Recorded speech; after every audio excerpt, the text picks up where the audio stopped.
Stilton is one of Britain's best loved foods. The salty cheese with blue centre can only be made in the East Midlands, but is exported around the world.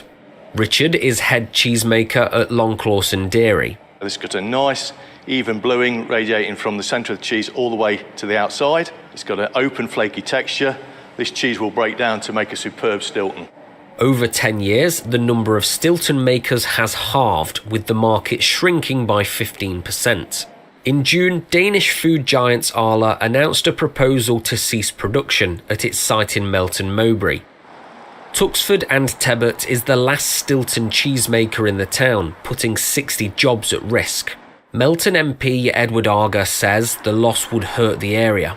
First of all, the key priority must be to support the people who are affected by Arla's announcement, the employees here at Tuxford and Tebbutt. Second thing is, Stilton is a fantastic product. We've got to keep championing it. We've got to recognise there are other amazing Stilton producers out there. We've got to get behind them. We've got to champion and be proud of this iconic British product. Stilton is a speciality food. Many people only eat it at Christmas. But with rising costs and price, some are buying it even less. Obviously, it is quite expensive, but we don't have it that often that we can't afford it. Pretty much any time of the week, there is always Stilton at our home. If we want to buy some for a special occasion, then we'll buy it. As a protected food, Stilton can't be changed or made elsewhere, like champagne in France.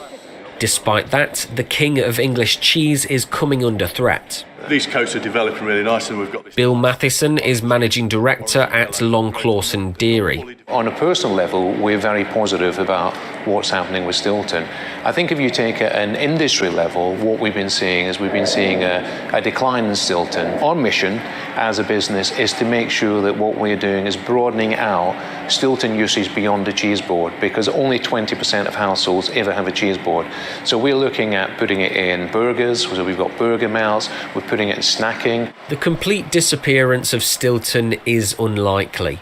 Yet every vanishing cheesemaker increases uncertainty. Will Hollis, GB News in Melton Mowbray.